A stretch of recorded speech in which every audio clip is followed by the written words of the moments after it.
नमस्कार दोस्तों, स्वागत है आपका न्यूज प्लॉट के विशेष कार्यक्रम जॉब प्लॉट में। अभी हम बिहार चुनाव में चर्चा कर रहे हैं और अभी तक हमने इस बारे में 2 वीडियो जारी कर चुके हैं। अपने पहले वीडियो में हमने इस बात पर चर्चा की थी कि क्यों नीतीश कुमार आज भी बिहार की राजनीति में सर्वमान्य नेता बने हुए हैं और तमाम राजनीतिक दलों और गठबंधनों को उनकी जरूरत है, चाहे मजबूरी के रूप में ही सही, पर उनकी जरूरत तो है। अपने दूसरे वीडियो में हमने ये चर्चा की थी कि अपनी तमाम खूबियों के बावजूद कुछ ऐसे कारण हैं जिनके कारण नीतीश कुमार को एक मुख्यमंत्री के रूप में एक बार और चुनने पर बिहार की जनता फिर से सोच सकती है, और वो वीडियो भी आप सबने देखा है। अब आइए बात करते हैं नीतीश कुमार के एक प्रमुख प्रतिद्वंदी यानी कि राष्ट्रीय जनता दल नेता तेजस्वी यादव पे। हालांकि इससे पहले कि हम तेजस्वी यादव की खूबियों और खामियों के बारे में बात करें, 2-3 ऐसी छोटी छोटी बातें हैं तेजस्वी यादव के बारे में जो मैं आपके साथ शेयर करना चाहूंगा। हालांकि तेजस्वी यादव की उम्र अभी 35-36 वर्ष ही है, लेकिन इसी दौरान उन्होंने अच्छा खासा अनुभव हासिल कर लिया है। अब तेजस्वी यादव की खूबी ये है कि वो एक ऐसे परिवार से आते हैं जिसमें उनके माता और पिता दोनों ही मुख्यमंत्री रह चुके हैं। भारत के इतिहास में एक अजूबी बात है। अब तेजस्वी यादव भी 25 साल की उम्र में ही बिहार के उप मुख्यमंत्री बन गए थे और पिछले 10 सालों में वो 3 साल तक उप मुख्यमंत्री के पद पर रहे हैं और बाकी 7 साल बिहार के विपक्ष के नेता के रूप में काम करे हैं। बिहार में विपक्ष का नेता का पद कैबिनेट मिनिस्टर के रैंक के बराबर ही माना जाता है। तो इस तरह से अगर हम देखें तो तेजस्वी अपनी 35 साल की उम्र में 10 साल तक कैबिनेट रैंक या उससे ऊपर का दर्जा हासिल कर चुके हैं, और यह भी अपने आप में एक रिकॉर्ड ही है। तेजस्वी यादव की एक और खूबी यह है कि अपनी छोटी सी उम्र के बावजूद वो एक अच्छे वक्ता है। राजनीतिक मैदान में जब वो भाषण करते हैं, चुनावी रैलियों में भाषण करते हैं, तो उनके भाषण बड़े छोटे छोटे होते हैं, 5 या 10 मिनट के ही होते हैं, और आपको ऐसा लगेगा कि उनके पास ज्यादा सब्सटेंस नहीं है बोलने के लिए, और वो गिनी चुनी बातों को ही अपने चुनावी भाषणों में रिपीट करते हैं। लेकिन तेजस्वी की राजनीतिक बुद्धि वहीं तक सीमित नहीं है। हमने उनको विधानसभा में भी बोलते सुना है, वहां लंबे लंबे भाषण देते हैं, 20 मिनट, 30 मिनट, 35 मिनट। एक बार तो मैंने उनका 1 घंटे का एक भाषण सुना, और इसके दौरान उन्होंने कई सारे मुद्दों को बड़े सारगर्भित तरीके से उठाया, और उनके उन भाषणों में सब्सटेंस था। तो हम ऐसा नहीं कह सकते कि तेजस्वी अपनी कम उम्र के कारण राजनीतिक रूप से उतने परिपक्व नहीं है और उन्हें मुद्दों की उतनी समझ नहीं है, और ये भी इस उम्र में इस चीज को हासिल कर लेना भी थोड़ा अच्छी बात तो है। तेजस्वी यादव की एक और खासियत यह है कि वो राजद की सबसे बड़ी खूबी का खास ख्याल रखते हैं। राजद ही भारत की एकमात्र ऐसी पार्टी है जिसने कभी भी भाजपा के साथ संपर्क नहीं रखा। कांग्रेस की बात अलग है, वो तो एक राष्ट्रीय पार्टी है और हमेशा भाजपा के खिलाफ ही रही है, लेकिन उसके अलावा भारत के तमाम क्षेत्रीय दल कभी न कभी किसी न किसी मौके पे भाजपा के साथ गए हैं, चाहे जिस मजबूरी के कारण गए, कुछ प्रत्यक्ष रूप से गए और कुछ परोक्ष रूप से गए।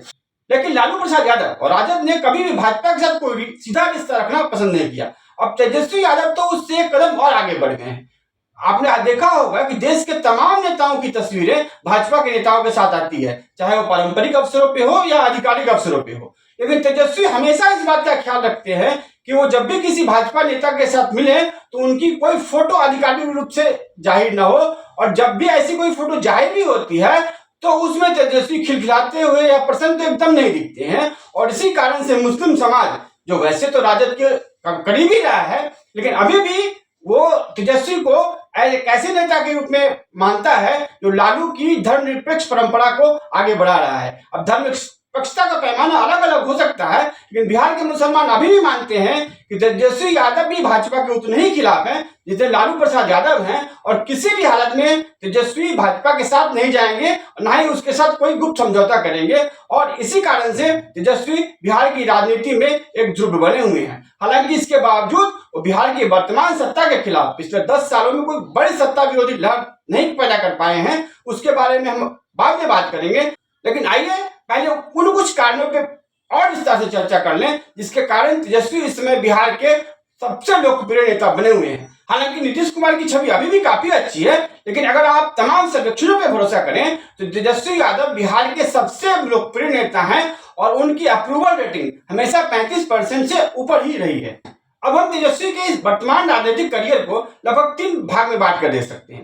पहला तो साल 2015 से 2020 का कार्यकाल था, उसके बाद साल 2020 से 2025 के बीच का कार्यकाल था, और अब जो उनका वर्तमान रूप है जिसमें वो बिहार के सर्वमान्य नेता के रूप में उभरे हैं।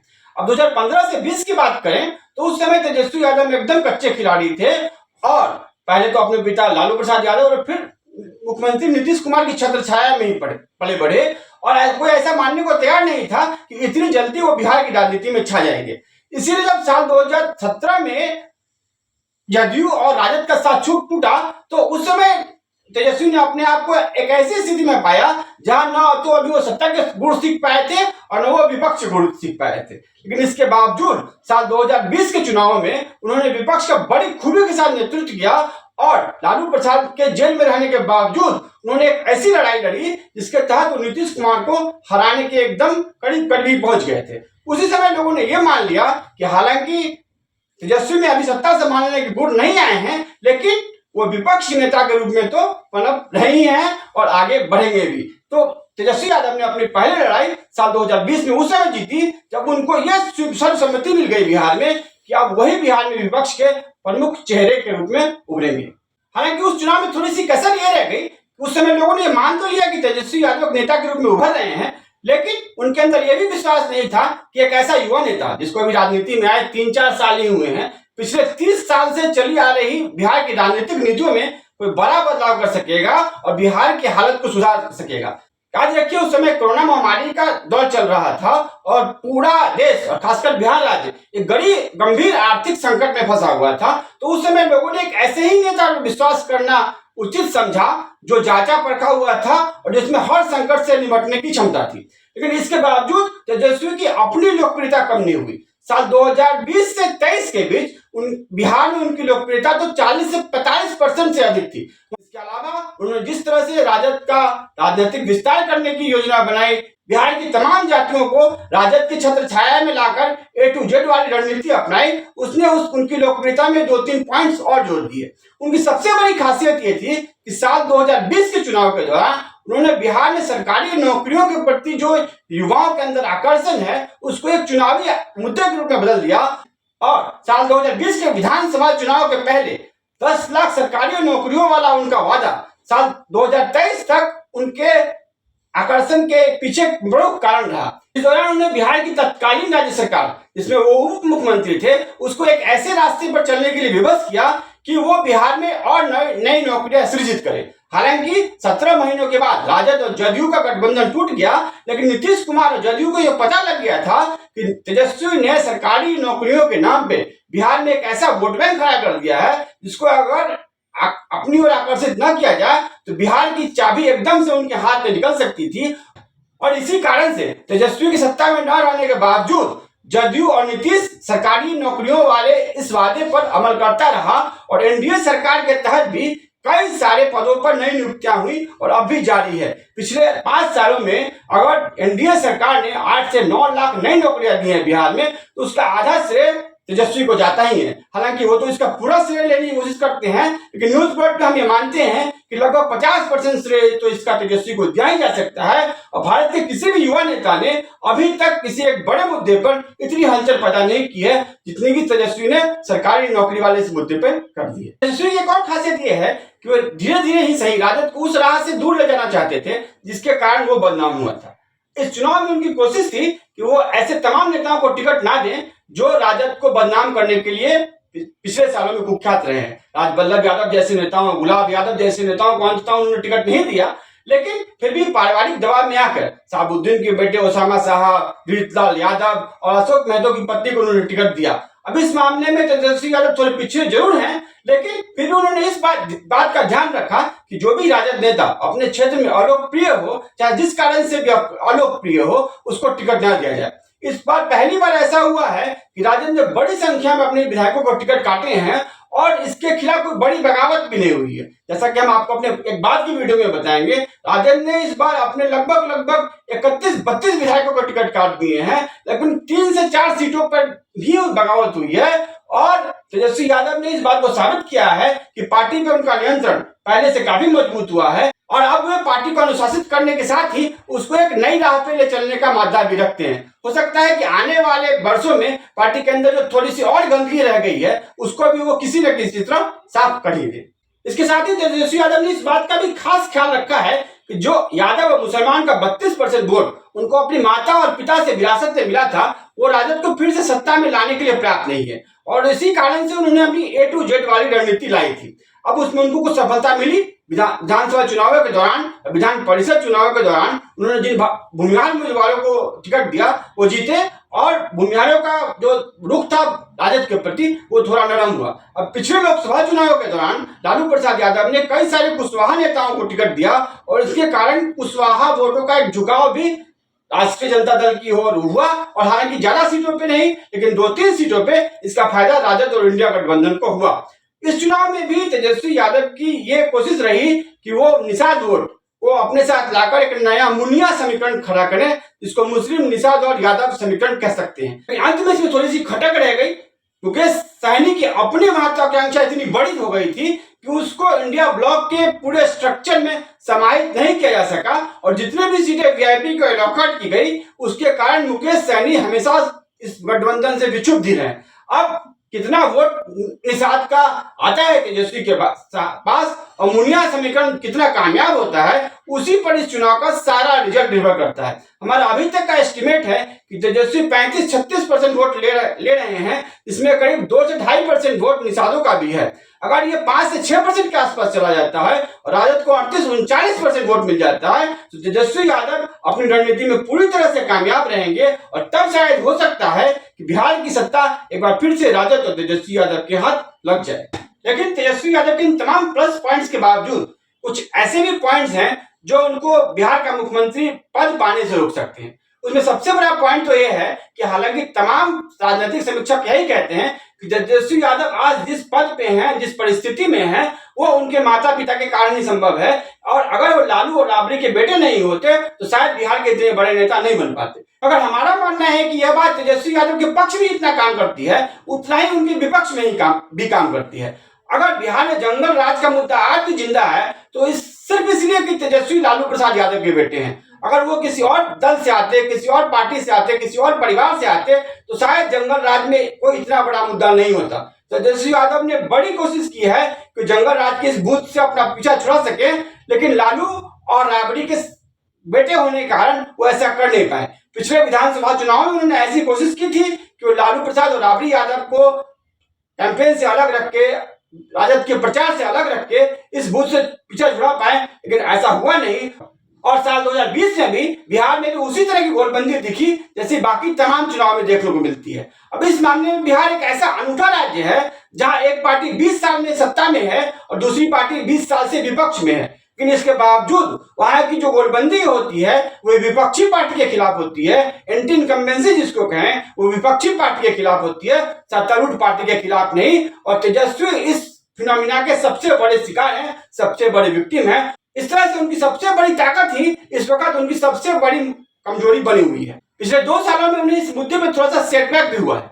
तो साल 2024 के लोकसभा चुनाव में उन्होंने वही बेरोजगारी वाला मुद्दा उठाया, उसी के सहारे चुनाव लड़ने की कोशिश की। उस दौरान भी बिहार में फ्रंट फुट पे तेजस्वी ही दिखे और लालू यादव बैक फुट पे रहे।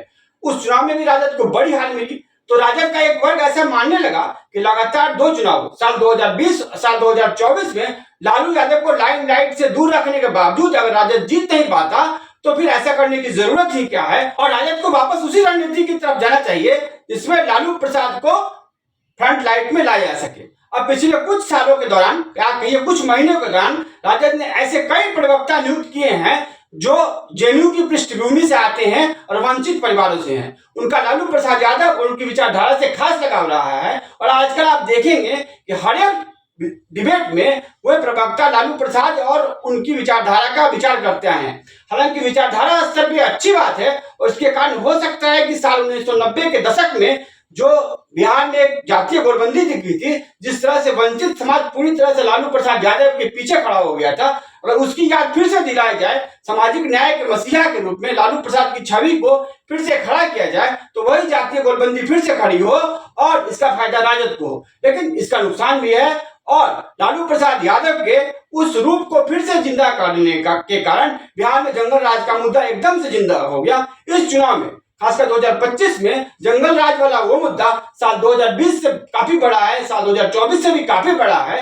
और अगर इस वक्त राजद बैकफुट पे है और अपना बचाव करती दिख रही है, तो उसका कारण ये भी है कि तेजस्वी ने पिछले सालों में राजद की राजनीति को पारंपरिक धरने से दूर ले जाने की जो कोशिश की थी वो इस चुनाव में एकदम से नाकाम हो गई है। अब अगर राजद इस चुनाव में जीतते भी है तो उसका काफी कुछ श्रेय लालू यादव की उस पुरानी राजनीतिक विरासत को ही जाएगा और तेजस्वी यादव की अपनी A to Z वाली जो पॉलिसी थी वो पीछे चली जाएगी। तो इस तरह से इस चुनाव में मिली जीत भी उनके लिए रणनीतिक हार जैसी हो सकती है। तेजस्वी यादव का अगला माइनस पॉइंट यह है कि हालांकि उसमें बहुत अच्छी राजनीतिक समझबूझ है, लेकिन है तो अभी भी वो युवा ही। चुनावी रैलियों के बाहर सार्वजनिक मंचों पे प्रेस कॉन्फ्रेंसेस में वे काफी समझबूझ वाले नेता के रूप में बात करते हैं, लेकिन जैसे ही चुनावी रैलियों में जाते हैं उनका रूप एकदम से बदल जाता है। उनकी सभाओं में राजद समर्थकों की बड़ी भारी भीड़ उमड़ती है जो खासकर युवा ही होते हैं और उनके बीच तेजस्वी यादव एक बार फिर से उन्हीं मुद्दों के बारे में बात करते हैं जो राजद की पारंपरिक राजनीतिक पे रही है। वे उसी बेरोजगारी वाले मुद्दे की बात करते हैं जो समाज के खास वर्ग को ही सीमित करती है। 18 से 30-32 वर्ष उम्र वाले लोगों को ही आकर्षित करती है अपनी ओर, और जिनका वोटिंग परसेंटेज उतना ज्यादा नहीं होता है, वोटिंग मिक्स में उनकी हिस्सेदारी ज्यादा नहीं होती है और इसी कारण से राजद का वोट बैंक बढ़ नहीं पाता है। इसके साथ ही वह उन्हीं मुद्दों को उठाते नजर आते हैं जो उनके कोर वोटरों को उनकी ओर आकर्षित कर सके। यादवों और मुसलमानों के मुद्दों को ही अपने चुनावी भाषणों में जोर शोर से उठाते हैं, लेकिन ये वोट बैंक तो उनके पास पहले ही था और चुनावी रैलियों में उनको संबोधित करने का कोई खास फायदा होता नहीं है। उनको चुनावी रैलियों में ऐसे लोगों के बारे में बात करनी चाहिए जो राजद के पारंपरिक वोटर नहीं है और किन्हीं कारणों से राजद के साथ आ सकते हैं। लेकिन अब तक हमने जो बिहार की चुनावी रैलियां देखी हैं उसमें तेजस्वी यादव का ध्यान इस बात की ओर नहीं गया है। अब मैं इसका एक उदाहरण देता हूं। मैया सम्मान योजना राजद की एक बिग टिकट योजना थी और इसके तहत वो चाह रही थी कि बिहार की महिलाएं जो नीतीश कुमार और एनडीए का खास वोट बैंक है वो उनकी तरफ आए। और जब महागठबंधन का घोषणा पत्र जारी किया गया तो महिला सम्मान योजना वाली जो योजना थी वो दूसरे नंबर पे थी और पहले नंबर पे वो एक ऐसी योजना लेके आए जिसका कोई सिर पैर ही नहीं है। पिछले चुनाव में तेजस्वी यादव ने 10 लाख सरकारी नौकरियां देने का वादा किया था और वो बिहार में एक बड़ा मुद्दा बन गया था। अब जहां भी जाते हैं लोग यही कहते हैं कि तेजस्वी यादव ने 10 लाख सरकारी नौकरियों का वादा किया है, अगर ऐसा कर देते हैं तो बिहार की इकोनॉमी, वहां का सामाजिक स्ट्रक्चर एकदम बदल जाएगा। लेकिन इस बार तेजस्वी यादव पता नहीं कहां से एक ऐसा मुद्दा लेके आया है जिसपे कोई भी विश्वास नहीं कर रहा है। अब वो वादा कर चुके हैं कि बिहार के हर एक परिवार को एक सरकारी नौकरी देंगे। अगर राजद सत्ता में आई तो बिहार के हर एक परिवार को एक सरकारी नौकरी देंगे और कुछ लोग ये मानते हैं कि इसके चलते बिहार में 1.5 से 2 करोड़ नई नौकरियां देनी पड़ सकती है। हालांकि हमारा मानना है कि ऐसी किसी भी योजना के साथ नियम और शर्तें जुड़ी होती हैं, फिर भी अगर इस योजना पे थोड़ी सी सदस्यता के साथ भी अमल किया जाए तब भी बिहार में 25 से 30 लाख नौकरियां तो देनी ही पड़ेंगी। और जैसा कि मैं आपको अपने किसी अन्य वीडियो में बताऊंगा, ऐसा करना संभव नहीं है। अब इस मुद्दे पर बिहार में वो ट्रैक्शन नहीं मिल रहा है जितना तेजस्वी को 10 लाख नौकरियों वाले मुद्दे पे मिला था। अब अगर वो 10 लाख नौकरियों वाले उस मुद्दे को बढ़ाकर 15 लाख या 20 लाख तक कर देते तो हो सकता था उनको 2015 से ही बड़ा ट्रैक्शन मिल जाता, लेकिन ऐसा नहीं हुआ। और उनके कुछ सलाहकार थे, कुछ बैकरूम बॉयज थे, उन्होंने उनको ऐसी सलाह दे दी जिसने इस चुनाव में उनका एकदम से भट्टा ही बैठा दिया। तो ये बैकरूम बॉय भी इस समय तेजस्वी यादव की एक बड़ी कमजोरी बने हुए हैं। तेजस्वी यादव राजद की एक और बड़ी कमजोरी ये है कि हालांकि वो 32-34% वोट बिहार में एकदम आसानी से हासिल कर लेते हैं, लेकिन 37-38% वोट तक पहुंचते पहुंचते उनका जो सांस ही फूल जाती है और 40% वोट जिसे पाना बिहार की गद्दी पे कब्जा करने के लिए एकदम आवश्यक है, वहां तक तो वो पहुंच ही नहीं पा रहे हैं। जैसा कि मैंने आपको पहले बताया, वहां तक पहुंचने के लिए राजद को सिर्फ 2-3% अतिरिक्त वोटों की जरूरत है और उसके बारे में मेरा मानना है कि वो इसे बड़ी आसानी से हासिल कर सकती है। और यहीं पे तेजस्वी यादव को ही मुख्यमंत्री बनाने के बारे में राजद की हठ धर्मिता मेरे समझ से परे है। मुझे पूरा विश्वास है कि अगर राजद तेजस्वी यादव के अलावा किसी ईबीसी समुदाय या SC/ST से समुदाय से आने वाले किसी व्यक्ति को मुख्यमंत्री के रूप में प्रोजेक्ट करता है तो वे जो 2-3% वोट जिसकी उनको जरूरत है 40% वोट के आसपास पहुंचने के लिए, वो उनको एकदम बड़ी आसानी से हासिल हो सकते हैं। अगर तेजस्वी यादव नीतीश कुमार के मुख्यमंत्रित्व काल में उप मुख्यमंत्री का पद स्वीकार कर सकते हैं तो राजद के ही किसी अन्य व्यक्ति के तहत उप मुख्यमंत्री बने रहने में उनको क्या हासिल नहीं होता है। और अगर तेजस्वी यादव ऐसा करते हैं तो बिहार में मनमोहन सिंह जैसा एक प्रयोग हो सकता है जिसके तहत सत्ता तो गांधी परिवार के पास ही रही लेकिन देश में का नेतृत्व मनमोहन सिंह ने किया। ऐसा ही एक प्रयोग बिहार में भी हो सकता है जहां वास्तविक सत्ता तो लालू परिवार और राजद के हाथ में ही रहेगी, लेकिन मुख्यमंत्री पद पे एक ऐसा व्यक्ति आसीन हो जो अपने दम पे किसी एक समाज विशेष का 2-3% वोट ले आ सके। अब राजद इस रास्ते पे क्यों नहीं चलता, वो मेरी समझ से एकदम पड़े है। अब इस बारे में मैंने राजद के करीब रहे एक बड़े शिक्षाविद से बात करी, तो उनका ये कहना था कि इस बारे में लालू प्रसाद यादव की दो झिझक है। पहली झिझक तो इस बात को लेके है कि राजद के अंदर ऐसा कोई नेता ढूंढ नहीं पा रहे हैं जिसपे वो 100% विश्वास कर सके। अब वो मानते हैं कि हो सकता है कि लालू प्रसाद यादव अगर किसी और नेता को मुख्यमंत्री बनाए तो वैसी ही कोई परिस्थिति पैदा हो जाए जैसी जनता दल यू में जीतन राम मांझी के समय हुई थी, और हो सकता है कि उसके कारण राजद का एक विभाजन ही हो जाए। राजद के अब तक के इतिहास में उसमें कोई बड़ी टूट नहीं हुई है या उसके मतों में कोई बड़ा बिखराव इसलिए भी नहीं आया है क्योंकि उस पार्टी पे लालू परिवार का शासन रहा है और उसने किसी भी नेता को इतना बड़ा नहीं होने दिया जिसके इर्द गिर्द कुछ वोट जमा हो सके और जिसके दम पे वो अपनी ताकत बना सके। और यही कारण है कि लालू प्रसाद यादव और उनका परिवार राजद ने किसी और नेता को मुख्यमंत्री बनाने के एकदम खिलाफ रहा है। उनकी दूसरी झिझक इस बात को लेकर है कि लालू प्रसाद यादव, तेजस्वी यादव इस बात को लेकर कन्विंस नहीं है कि अगर वे यादव जाति के अलावा किसी और जाति के नेता को राजद के मुख्यमंत्री के रूप में प्रोजेक्ट करते हैं तो यादव मतदाता उसी ताकत के साथ पार्टी के पीछे खड़े होंगे जैसा कि वो तमाम चुनाव में खड़े होते हैं। अगर ऐसी बात है तब तो यादव मतदाता जो राजद का सबसे बड़ा आधार रहे हैं उन पे ही इस परिवार की पकड़ को लेकर सवाल खड़े होते हैं, और वैसी स्थिति में पार्टी कितने दिन तक सर्वाइव कर पाएगी उस पर भी सवाल खड़े होते हैं। कांग्रेस को इस बात का एहसास हो चुका है और इसी कारण से इस चुनाव में उसने तेजस्वी यादव को मुख्यमंत्री के रूप में प्रोजेक्ट करने में काफी देर तक हीरा हवाली की। इस बार कांग्रेस ने चुनाव शुरू होने के 2-3 दिन पहले ही तेजस्वी यादव को महागठबंधन के मुख्यमंत्री के रूप में प्रोजेक्ट करने की शर्त स्वीकार की और उसके साथ ही एक राइडर ये लगा दिया कि मुकेश सहनी को डिप्टी सीएम के रूप में घोषित किया जाए। ऐसा करने के पीछे कांग्रेस की चाल ये थी कि वो ये साबित कर सके तेजस्वी यादव का नाम अकेले बिहार की सत्ता को जीतने के प्राप्त नहीं है, और जब तक उनके नाम के साथ कोई अन्य नाम नहीं जोड़ा जाएगा तब तक बिहार में सत्ता मिल नहीं पाएगी। और इन्हीं सब कारणों के कारण ये चुनाव तेजस्वी यादव के लिए बहुत महत्वपूर्ण बन गया है। सामान्य परिस्थितियों में वो इस विधानसभा चुनाव में हार स्वीकार कर सकते थे। अभी उनके सामने एक लंबा राजनीतिक जीवन पड़ा हुआ है। 30-35 साल तक राजद के परिवार और पार्टी के अंदर उनकी सत्ता को कोई चुनौती देने वाला नहीं है, इसीलिए वो इस चुनाव में ना सही अगले चुनाव में भी मुख्यमंत्री बन ही सकते थे। लेकिन बिहार की राजनीति में पिछले दिनों एक बड़ा बदलाव आया है और प्रशांत किशोर और जन स्वराज पार्टी के रूप में वहां एक नया प्लेयर उभरा है। अब इस चुनाव के बाद राजद और जदयू जिनका समर्थन आधार लगभग एक जैसा ही है, उनमें से कोई एक पार्टी तो अप्रासंगिक होगी ही, और अगर जदयू सत्ता में आ गया तो ये खतरा राजद के सामने पैदा होगा। वैसी हालत में कांग्रेस राजद के साथ बने रहने की अपनी रणनीति पर फिर से विचार कर सकती है। कांग्रेस बिहार में एक ऐसे कोalition खड़ा सकती है जिसके अंदर जन स्वराज पार्टी, लेफ्ट, माले, विकासशील इंसान पार्टी और ऐसी ही छोटी छोटी कई सारी अन्य पार्टियां शामिल हो और जिनके सहारे वो एक बड़ा गठबंधन तैयार कर सके। मुसलमानों का विश्वास वैसी हालत में तेजस्वी यादव से कम हो जाएगा और तब वे कांग्रेस के नेतृत्व वाले गठबंधन की तरफ जा सकते हैं। अगर ऐसा हुआ तो बिहार में तेजस्वी यादव का भविष्य हमेशा के लिए खतरे में पड़ जाएगा, और इसी कारण से तेजस्वी यादव के लिए चुनाव अत्यंत महत्वपूर्ण हो गया। तेजस्वी यादव के सामने अंतिम और सबसे बड़ी चुनौती यह है कि इस चुनाव से ठीक पहले उनको अपने परिवार के अंदर से ही चुनौती मिलने लगी है। उनके अपने भाई तेज प्रताप यादव ने तो पार्टी और परिवार से अलग होकर अपना खुद का दल ही खड़ा कर लिया है और राघोपुर सहित तमाम सीटों पे अपने उम्मीदवार उतारे हैं। याद रखिए, राघोपुर वो सीट है जहां से तेजस्वी यादव खुद चुनाव लड़ रहे हैं, और तेज प्रताप यादव ने न सिर्फ वहां अपना उम्मीदवार उतारा बल्कि उस उम्मीदवार के प्रचार के लिए राघोपुर गए और वहां उन्होंने तेजस्वी यादव पे बड़े हमले भी किए। इसके अलावा उनकी बहन रोहिणी आचार्य जो पिछली बार छपरा से लोकसभा चुनाव लड़ी थी और हार भी गई थी, वो भी अब पार्टी के खिलाफ हो गई हैं। उनकी शिकायत यह थी कि कुछ ऐसे विधायक जिन्होंने पिछले चुनाव में रोहिणी आचार्य के हराने में अपनी भूमिका निभाई थी, उनको भी इस बार तेजस्वी यादव ने टिकट दिया और रोहिणी आचार्य नहीं चाहती थी उनको टिकट मिले। इसी कारण से उन्होंने पार्टी से अपना नाता तोड़ लिया और अपने सोशल हैंडल से भी राजद को अलग कर दिया।